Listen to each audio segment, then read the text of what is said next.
কাননকে কি আপন করবে জোড়া ফুল? এই মুহূর্তেই জল্পনায় উস্কে দিলেন শোভন চট্টোপাধ্যায় পুজোর মুখেই।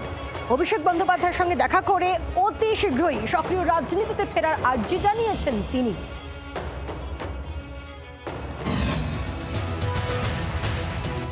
শোভনের ঘর বাপসি কি এখন শুধুই সময়ের অপেক্ষা?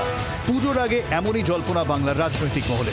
এককালে মমতা বন্দ্যোপাধ্যায়ের অতি ঘনিষ্ঠ রাজ্যের প্রাক্তন মন্ত্রী, কলকাতা শহরের প্রাক্তন মেয়র শোভন চট্টোপাধ্যায় বৃহস্পতিবার বৈঠক করলেন তৃণমূল কংগ্রেসের সেকেন্ড ইন কমান্ড অভিষেক বন্দ্যোপাধ্যায়ের সঙ্গে।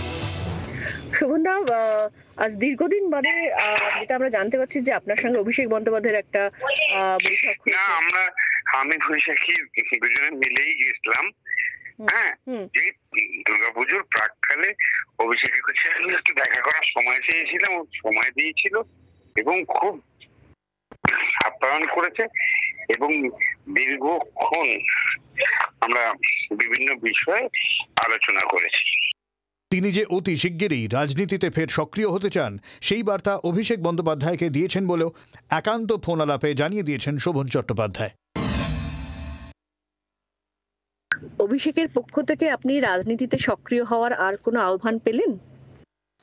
হ্যাঁ, অভিষেক ডেফিনেটলি, আমি নিজে আগ্রহ প্রকাশ করেছি যে আজকে এই যে এত বিশাল কর্মকাণ্ড, কারণ ও যখন এই জোয়ার যাত্রা করেছিল তখন থেকেই আমি নির্দিষ্ট ভাবে লক্ষ্য রেখেছিলাম কর্মকাণ্ডগুলো, কিন্তু এইভাবে বসে আলোচনার সুযোগ হয়নি। এই আলোচনার সুযোগ দেওয়ার জন্য এবং এই আলোচনার সুযোগে অংশগ্রহণ করবার পরিপ্রেক্ষিতে আমি যে অত্যন্ত আগ্রহী এই বিষয়ে, ওদের এই লড়াইয়ে, মানে এই লড়াইয়ে আমি একজন সাথী হবার জন্য আমার আগ্রহ প্রকাশ করে আমি ওর কাছে রেখেছি। আপনার আগ্রহের সাড়া পেয়েছেন? হ্যাঁ, ভীষণ ভাবে। মানে আমি ভেরি পলিশড এবং ডিটারমাইন্ড।